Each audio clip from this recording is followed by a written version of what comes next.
Regular viewers of this channel will know that I'm more likely to pour scorn on hyperbole and nitpick at grand superlative claims than to make that kind of claim myself, but on this occasion I might risk it. This is surely one of the most scenically spectacular stretches of railway in the country. Skirting rugged sea cliffs one minute, then the next gliding down a lushly wooded river valley, I wanted an excuse to show you lots of nice footage of it, so today I'll tell you a bit about its history. It was built by the Dartmouth and Torbay Railway Company, which in many ways was a funny old beast. Despite the name, it failed to reach either Dartmouth or arguably the most significant town in Torbay around the time of its inception. It was originally designed by the celebrated engineer Isambard Kingdom Brunel, yet arguably the company owed its very existence to one of his greatest failures. That company lasted barely 15 years, and half of its line was deemed so unprofitable by British Railways as to be shut down, yet today is sufficiently profitable as a heritage railway that it rather unusually operates as a fully commercial concern, rather than a charitable effort relying on volunteers. To pick apart some of these apparent contradictions, let's start at the beginning with some historical and geographical context. In 1844, the Bristol and Exeter Railway became the first railway to enter Devon, terminating at Exeter St David's. In the same year, a company called the South Devon Railway gained parliamentary approval to connect Exeter, Devon's county town, with Plymouth, its largest city. And to cut a very long story short, this main line was basically completed by 1849. In December 1848, they had also opened a branch from Newton Abbot to serve Torquay. Although somewhat confusingly for the purposes of this video, their Torquay station was not today's Torquay station. Their branch stopped a mile or more northeast of the town centre, harbour and seafront. Today, the station in that location is called Tor. That the opening of this station was marked by a ceremonial special train full of bigwigs and a lot of speeches by company directors, the local MP and so forth, is rather unremarkable. Exactly the same happens today, as anyone who watches Jeff will know. But these days it's not quite so normal to make it a local holiday, with everybody getting the day off to pack the streets and share in £4,834 of meat being given away to the poor, which is what happened then. However, as much as railways at this time could inspire this huge public excitement and celebration, they could equally inspire fervent opposition. The South Devon had originally intended their Torquay branch to continue to Paignton, Brixham and Kingswear, but strong opposition from local residents fearing loss of access to their beaches had helped to cut it short. Similarly, an 1852 proposal to extend to Torquay Harbour met fierce protests from locals worried that the hissing and snorting of the engine would hasten the death of the invalids who resided here. In truth, though, it wasn't just public opinion dictating where the South Devon did and did not extend to. Their chief engineer, a certain Isambard Kingdom Brunel, had decided to tackle the relatively challenging, hilly terrain of South Devon by gambling on the novel atmospheric propulsion system. Rather than steam locomotives, this used static engine houses to create a vacuum in a tube, which would draw the trains along the track. On paper, it allowed trains to handle steeper gradients.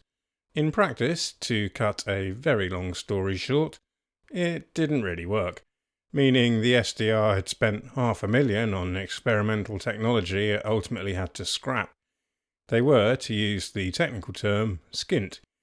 Plus, they owned no locomotives and were stuck with a line that was barely fit for purpose for locomotive operation.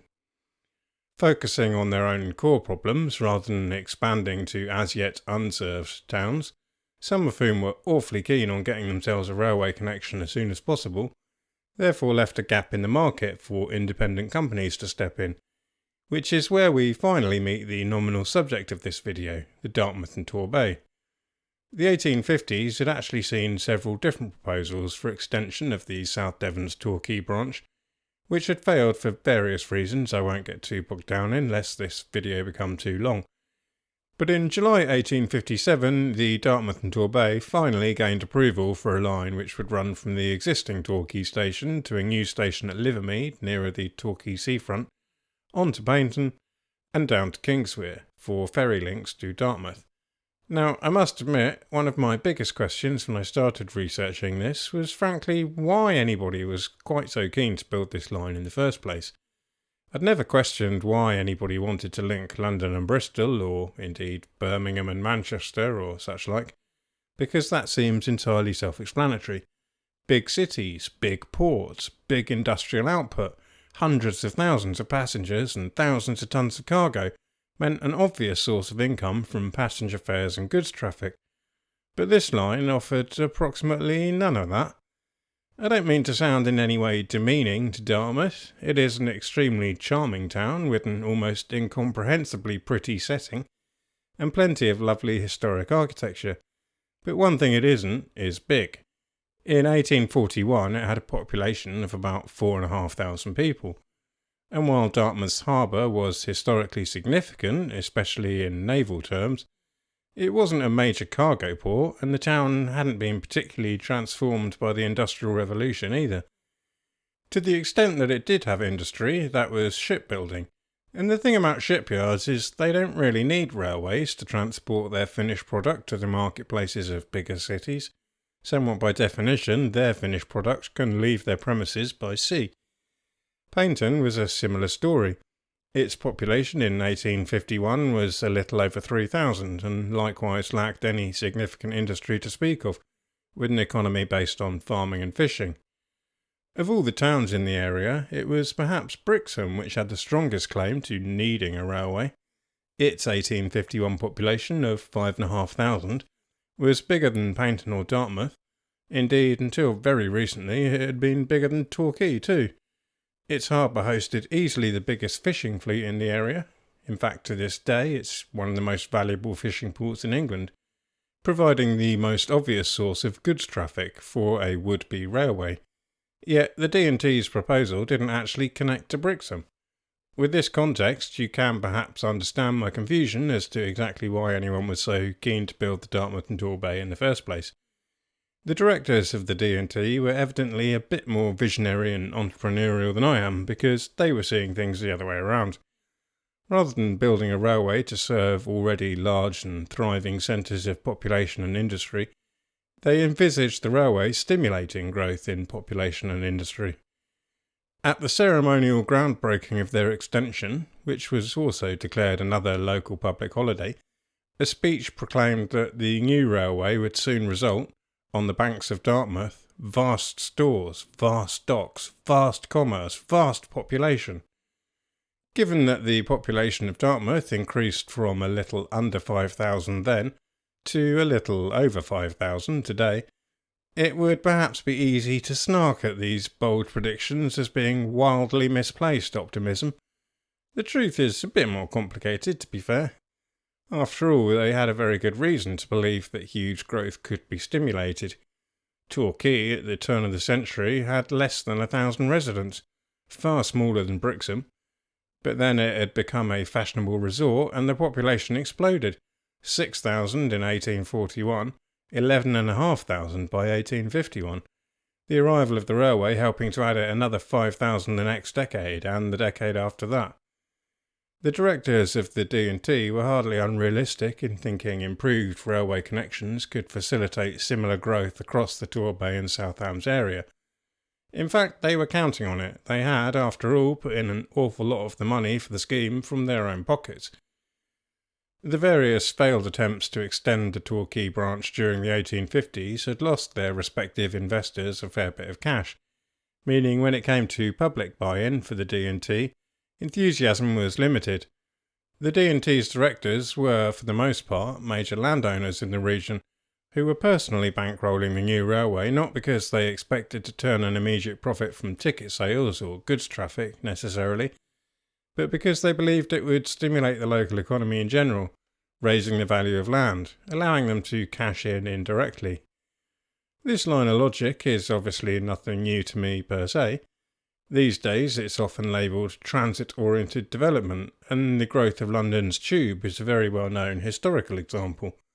The Metropolitan Railway famously extended its tracks not even to small towns, but to completely empty fields, knowing that a metro line would precipitate house building often on land they owned, meaning a payday from the house builders, and even if they didn't profit from the house building directly, said house building would create fare-paying commuters for their line. But metro land was an early 20th century phenomenon, and a build it and they will come philosophy seems easier to have faith in when you're talking about London commuters than attracting tourists to the Dart estuary in the 1850s, hence my surprise at discovering the D&T's rationale. At any rate, build it they did. In August 1859 a new Torquay station opened, with the old one being renamed Tor. Owing to my lack of time machine, I'm not actually showing you this station, strictly speaking, but rather the rebuilt and much expanded station of 1878. As you can see, it's rather attractive, with what historic England is said to be a French chateau influence to the architecture. To be honest, it's still not especially close to Torquay's town centre and harbour, but it is just a stone's throw from the beach at Tor Abbey Sands. As is so often the case, if the station couldn't come to the traditional heart of the town was happy to grow toward and around the station, with the adjacent Grand Hotel, for example, opening in 1881. August 1859 also saw the opening of Paynton Station, which is something of an architectural letdown, having really no coherent frontage at all these days. Paynton had a long-standing tradition of baking enormous puddings for special occasions, and took the arrival of the railway as an excuse to cook an absolute whopper, 13.5 feet in circumference, 5 foot tall, slightly over a metric ton in weight. Unfortunately, with estimates of between 4,000 and 18,000 people in attendance, many feared they might not get a slice, and a literal riot ensued as the public fought to ensure they got their piece. By March 1861 the line had reached Churston Station, although at the time it went by the name Brixham Road, a classic piece of mildly deceptive railway company station naming, being as this was as close as the D&T got to Brixham. Fish, and indeed humans, therefore had to travel a couple of miles from Brixham by road in order to pick up the train here. A branch from here to Brixham was eventually built by another company, but for the purposes of this video I will be essentially ignoring that. It was not until 1864 that the line finally reached Kingswear, and even then only for passengers. Freight facilities took another couple of years to sort out, with the first goods trains running in 1866. This final stretch took a while for several reasons. It's complicated, but I'll do my best to summarise and simplify. Firstly, the D&T were short of cash. The truth is they'd actually somewhat fudged their figures in the first place. Knowing that they would struggle to raise money, they'd persuaded Brunel to underestimate the cost of construction, so that the sums appeared to add up when presented to Parliament. I previously explained that many of the directors and major investors were local landowners who saw the railway as a medium to long-term payday. The trouble was, many other local landowners saw the railway as a short-term payday, and demanded far higher sums from the railway to run across their property than they had budgeted for. They therefore had to seek out a new round of funding in 1862 to complete the line. Secondly, there was some degree of indecision about exactly what route to take. Still faintly hoping to reach Dartmouth itself, and knowing that the Admiralty wouldn't allow a bridge over the Dart anywhere downstream of Greenway, they'd attempted to gain permission for a deviation from the planned line down to Kingswear, instead zigzagging through the Greenway estate to allow scope for potentially crossing the river there in future. This had met fierce opposition from the owner of Greenway and was ultimately defeated in Parliament. This in turn prompted Henry Seal, one of the original directors and 14 times Mayor of Dartmouth, to kick off, unhappy that they had seemingly given up on reaching his town. He had held the rights to the floating bridge ferry across the Dart, about a mile upstream from Kingswear, rights which included a legally backed exclusivity on any other crossings within 3 miles. To get around this, the D&T's original Act of Parliament had effectively transferred the floating bridge to the railway's ownership, giving Henry Seal £2,000 worth of shares in exchange. But faced with him threatening to refuse to let the railway cross the turnpike road leading to the ferry, a road which he still owned, the D&T sold the ferry back to him for a mere £150, in exchange for him allowing them both to cross the road and to run their own ferry from Kingswear itself. Like I said, complicated, and even once the financial and legal aspects were sorted, there was the not-so-small matter of the Greenway Tunnel, the longest on the line, and a large viaduct shortly afterwards at Maypool to construct. This viaduct is, incidentally, infuriatingly difficult to find a filming angle for.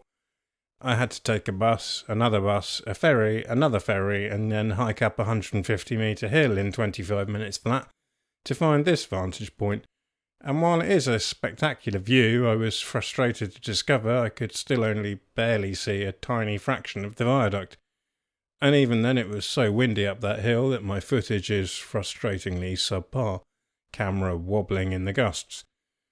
But with these engineering challenges, plus a few smaller viaducts over various creeks on the east bank of the Dart, eventually finished, the Dartmouth and Torbay Railway was now complete. Granted, the rails hadn't actually reached the eponymous Dartmouth, but they built a station there anyway, with a booking office selling through tickets, including the ferry over to or from Kingswear. As with Torquay, I'm having to show you a later rebuild, this time from 1884. The building is now a restaurant. I wasn't drunk when filming this, by the way, I was standing on the pontoon for the ferry. Much as the cash-strapped South Devon Railway, during its struggles to get atmospheric propulsion working, had been forced to rent locomotives from the Great Western, so the D&T was itself too skint to actually buy and operate any actual locomotives to work its new line. The South Devon therefore did all the actual business of running trains, with income split between the two companies in ways far too complicated for me to get into here. The Great Western, Bristol and Exeter, South Devon and Dartmouth and Torbay Railways had all been overseen by Brunel, so had all been built to his broad gauge. In 1860, the London and South Western Railway, which was narrow gauge, or what we'd now call standard gauge, reached Exeter. In 1865, they proposed pushing on towards Plymouth, and the threat of this incursion into broad gauge territory prompted the South Devon to suggest amalgamating with the D&T. The D&T, by now grappling with expenditure and debts amounting to about 3 times as much as initially estimated, was only too happy to agree. Initially, this took the form of a long-term lease signed in 1866, but by 1872 the two companies merged entirely. The same story then quickly repeated itself on a larger scale, as in 1876 the South Devon arranged to lease itself to the GWR for 999 years, before only 2 years later fully amalgamating with the Great Western. The Dartmouth and Torbay, therefore, was extremely short-lived as a genuinely independent operation, becoming effectively just another GWR branch line within 20 years of opening. My main source for this video, C.R. Pott's book The Newton Abbot to Kingswear Railway, spends an extraordinary amount of time detailing the many and varied accidents occurring during these early decades. You'll have to read the book if you want all the details, but what struck me was how they almost all followed the same pattern. Almost every one seemed to be because the policemen, as signalling operatives were known at the time, made a mistake, and either set the points wrong or the signals wrong or both. In fact, sometimes it wasn't even the policeman per se, but some other random bloke who'd taken over the task while the actual signaller went to dinner or to the races. I'm not even kidding. I'm no railway expert, but I feel like most if not all of these could have been prevented by interlocking systems, which make it physically impossible to set points and signals in a conflicting manner. The first patent for interlocking had been filed in 1856, before the D&T even began construction, but well into the 1860s neither the D&T nor South Devon Railway had installed any. Instead, inquest after inquest just fined, demoted or fired the errant signaller for their mistake, only for a similar mistake to happen the next week, month or year. It was not until 1889 that the government made interlocking systems mandatory. There's a lesson there, I'll let you draw it for yourselves. I will, however, take time to detail one accident in particular because it's pure Hollywood. In August 1875, a goods train was heading down from Tor to Torquay when it was erroneously directed onto the up line. The crew noticed the signal was at danger, but as that stretches downhill, the driver claimed he was unable to stop his train despite all his best efforts, leaving his train on a head-on collision course with a passenger train parked at the platform in Torquay. The fireman of the passenger train, spotting the goods train racing towards him, stoked the fires to the max, put the engine into reverse and fully opened the regulator. On the bright side, this meant the impact between the two trains was pretty light. But unfortunately, both the fireman and the driver of the passenger train had by this point jumped off their locomotive, meaning the train continued accelerating backwards, in the steam train equivalent of full throttle, with nobody at the controls. 2 railway workers were on board the train, however. I'm not entirely clear on their jobs, but I think they may have been labourers working on the embankments, viaducts and such like. At any rate, they weren't professional drivers, but they bravely made their way from the carriage they were in, along the footboards, one to the locomotive to shut it down and the other to the brake car at the rear to apply the brakes from there. The runaway train was eventually halted near Churston, after running out of control full of passengers for several miles. The driver was apparently never seen again. The fireman was demoted. The 2 heroic labourers were given £25 and an engraved silver watch apiece. The company then, quote-unquote, promptly spent £4,000 on interlocking. In 1877, the line gained a new halt next to the level crossing at the floating bridge. The Royal Navy had stationed the HMS Britannia nearby since 1863 to serve as a training base for its officers, and in 1877 2 young sons of the Prince of Wales were due to enrol there. Clearly, it would be impossible for them to travel another mile to Kingswear and endure a ferry trip of 5, perhaps even 10 minutes back up the river to their new home, so the railway provided this new halt for them to alight that much closer. Britannia Halt remained in use for some years, at first just for naval personnel, later for any first or second class passengers. Any plebs in third class wishing to alight here had to pay a surcharge to upgrade to second from Churston.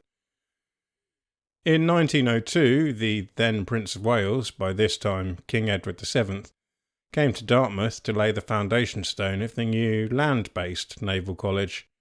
Funnily enough, this was built on the ancestral estate of the Seal family who owned the floating bridge and built the turnpike road leading to it, 2 of whom were original directors of the D&T. The King wanted to travel non-stop from London, and GWR duly obliged, which was the longest non-stop journey they had ever attempted, taking 4 hours 23 minutes from Paddington to Kingswear. Clearly GWR got the hang of these non-stop services, because in 1922 the local paper reported the misfortune of a Brixham lad who took the train from Churston to Torquay to meet some friends. Thinking Tor Station would actually be a bit more convenient for him, he didn't get off at Torquay, only to discover the train was running non-stop from there to London. Whoops. Not all D&T related anecdotes over the years were quite so amusing. In 1892, the line was to be switched from broad gauge to standard gauge over a single weekend, and rather tragically, one man responsible for 2.5 miles of this work felt so under pressure by the scale and responsibility of the job on his shoulders that the Monday before the big switchover was due to take place, he walked off these cliffs at Hollicombe. On the 3rd of February 1903, the same stretch of cliffs very nearly saw a far larger scale loss of life, when a cliff collapse left the tracks hanging precariously in mid-air. The 10:05 from Kingswear had passed through without issue, but just a few minutes later a watchman stationed there saw the landslide unfold. He hurried to halt the trains in both directions, in the darkness almost falling into the hole himself, but thankfully avoided that fate and managed to stop the 10:30 from Newton from an otherwise surely disastrous fate. The track was slewed slightly further inland, and incredibly normal service resumed on the 5th. Tons of rubble was dumped at the base of the cliff to protect against erosion, and indeed you can still see similar protective material there today. There are also similar heaps of blocks at Salton Cove, presumably for the same reason. This minor adjustment of the track's course was not the only such change to the railway's route and infrastructure over the years. The line was double-tracked as far as Torquay in the 1880s and as far as Paignton by 1911. In the 1920s, the various timber viaducts over the creeks on the Dart were upgraded so that GWR's biggest, heaviest trains could run all the way to Kingswear. Previously, trains like the famous Torbay Express had to change locomotive at Torquay or Paignton. At Noss Creek, the need for viaducts was obviated by a small inland diversion over an embankment, and at Hoodown the timber bridge was replaced by a concrete and steel one. As far as I know, the bridge you see in this shot is the same one built at that time. Also in the 1920s, the rather bigger Hook Hills and Broadsands viaducts were strengthened with concrete. The internet will cheerfully tell you that these viaducts were built in 1860 by Isambard Kingdom Brunel, which is a remarkably impressive achievement for a man who died in 1859. You may think I'm being rather churlish, because of course nobody stating Brunel built them is meaning that he'd literally stood there and laid all the stones himself. Of course it's surely possible that the labour was completed to his designs after his death, in which case he still deserves all the credit. The small problem with that logic is that he designed them as timber viaducts, and I don't think that's timber. I mean, admittedly I haven't quite finished my PhD in material science just yet, so I might be wrong, but it looks awfully like stone to me. Almost as if his deputy Robert Brereton had redesigned them or something. If you saw my previous video about Brunel's Bristol, then I apologise for sounding like a broken record. On the bright side, the scrap pipes from his failed atmospheric system on the South Devon Railway had proved rather useful for chucking into the bog at Goodrington to help stabilise the embankment across what was then coastal marshes behind the beach. In 1928, the GWR opened a new halt here at Goodrington Sands. Here you can see a steam train passing through, which is unfortunately all they ever do these days, as trains haven't stopped here for a while. Likewise, the halt at Greenway no longer sees any stopping trains, which is rather baffling given that they only opened it in 2012. Still, at least the platform is still there, which is more than can be said for Preston platform, a halt between Paignton and Torquay stations. This opened in 1911 as an attempt to compete with the Torbay tram network, but proved very short-lived, and is so overgrown now as to be barely visible. Still, don't let this recounting of closed stations deceive you into thinking the railway lacked in traffic. Things had perhaps not progressed quite as quickly as the original D&T investors had hoped. In 1864, the directors expressed frustration that in the 5 years since opening, passenger numbers to Paignton had remained static. Little had been done to improve the town, and it was hoped that local parties would take some steps to attract visitors.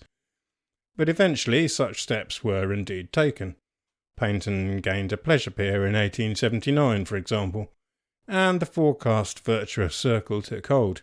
More visitors prompted more trains, delivering more visitors, prompting more hotels, prompting still more trains. The interwar years in particular saw GWR heavily promoting the English Riviera, both in terms of railway posters like these and in terms of the services they ran. Locally, they diversified into running excursions, such as buses into Dartmoor and pleasure cruises from Dartmouth up to Totnes, the latter option being maintained by the steam railway today. But perhaps most important was the sheer volume of trains they ran here. A summer Sunday could see 50 excursion trains arriving from all over the country. London alone sent 7 trains a day to Torquay, but Wolverhampton, Liverpool, Manchester, Bradford and Carmarthen also had direct through trains to Torbay, sometimes more than one a day. 20,000 people might arrive at Torquay station on a single bank holiday. So great was the demand that plans were afoot to rebuild Paignton station with 5 platforms. Sadly, World War II put a stop to those grand ideas. The line also saw decent income from freight. In particular, Kingswear developed as a fairly major wharf for coal, coming in by ship from South Wales or Yorkshire. In 1895, the wharf became so oversubscribed that it was significantly extended through land reclamation. The railway were forced to build this bridge across the tracks to enable the general public to access the foreshore, fed up with them cutting through the station itself. Where today you see yachts being washed at the Darthaven Marina, you would once have seen a row of steam cranes lifting coal into railway wagons. This being the era of steam ships, much of the coal was bunkered at Kingswear itself to fuel maritime vessels. The railway still got paid for this since it was coming ashore on their wharf, but lots of it was transported up the railway line to the Torquay gasworks.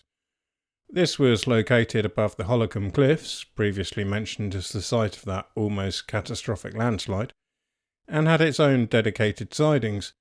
Today, much of the site is a public park where the circular footprint of the gas holders can still be seen, as well as a Second World War pillbox built to help the Home Guard protect this vital infrastructure.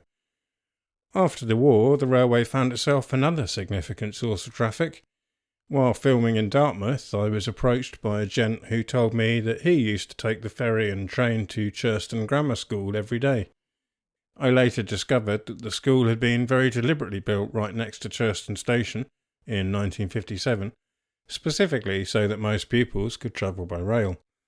Laudable joined-up thinking in the planning of public transport and other amenities, in my opinion, but unfortunately in the bigger picture, economic and social trends were by now working against the railway. British Rail reckon they held about 50% of West Country holiday traffic in the mid-50s, but by 1966 this had collapsed to about 10 to 12%. It was, of course, the explosion of private car ownership which had gobbled up this market share. Freight was similarly being taken over by road transport. In 1965, all freight except coal was restricted to Newton Abbot, with Paignton and Torquay's goods facilities closing in 1967 and Kingswear's cranes being sold off in 1968. As far as British Rail were concerned, the Kingswear branch south of Paignton was now simply unprofitable and ripe for closure. My book suggests their figures were a little bit suspect, and had their accountants done their sums slightly differently, the line was actually at least breaking even, maybe even still slightly profitable. But there seems little point in quibbling over that from this distance. Their mind was made up. Fortunately, the line managed to survive as a heritage railway, without even any cessation of service. Formally, British Rail closed it in late October 1972, and it was only sold to the Dart Valley Railway on the 30th of December. But for the intervening 2 months, Devon County Council helped with subsidy and British Rail ran a reduced service on behalf of the future owners to keep it ticking over. The story of the Dart Valley Railway is almost designed to be as confusing as possible in this context, so strap in. In 1872, the Buckfastleigh, Totnes and South Devon Railway opened a branch line off the South Devon Railway, running from Totnes to Ashburton.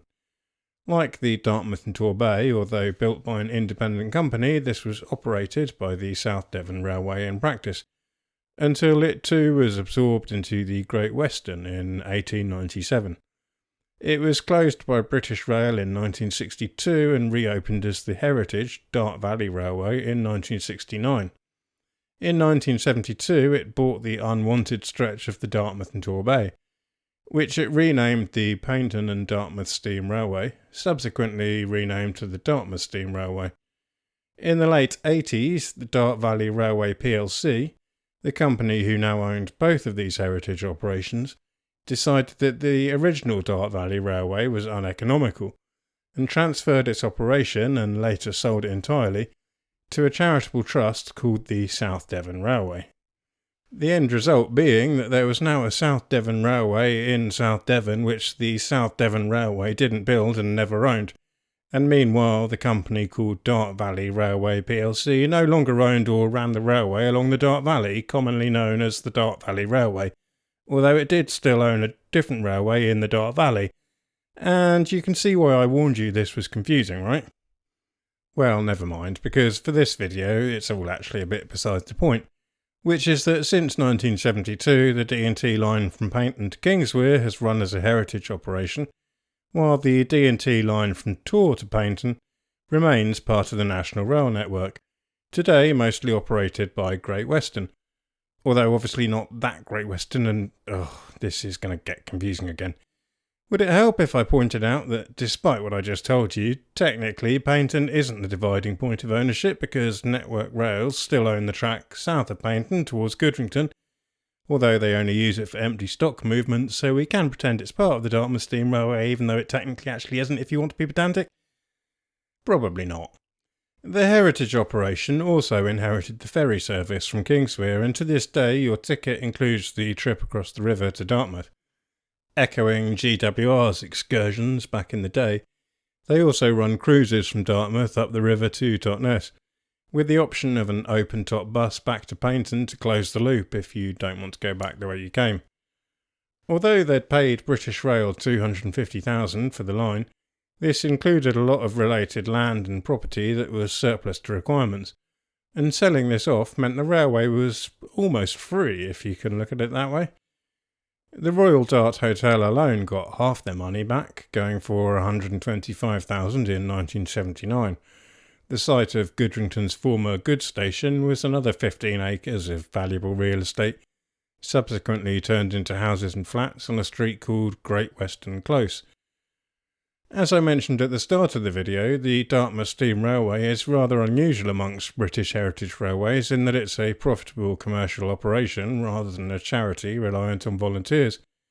I had a knee-jerk desire to write a snarky comment about how that proved British Rail wrong, but then I realised if British Rail had been allowed to charge nearly £25 for the short jaunt between Paignton and Kingswear, it probably would have looked profitable to them as well. Anyway, this is where I should wrap up with a satisfying and meaningful conclusion, but to be honest, I don't actually have one. Like I said at the start, all of this history was more just an excuse for me to hike along the wonderful southwest coast path and Dart Valley Trail, filming steam trains, wildflowers, wildlife, and some stonking South Devon scenery. I should note that I'm not a dedicated, hardcore railway buff, and the last time I made a railway history video it was a bit of a disaster, and I made loads of mistakes, so please do head to the comments section to correct me politely if necessary, or go there to read the laundry list of corrections that others have supplied. Bear in mind I did have to skip over quite a lot of detail just to fit within half an hour or so, which isn't exactly short even then. Finally, a quick note to say that filming videos like this isn't free, so if anyone wants to help the channel to break even, don't let me stop you leaving a super thanks. The more these videos pay for themselves, the more inclined I will be to spend money on travel, licensing, imagery, or whatever else to keep them coming.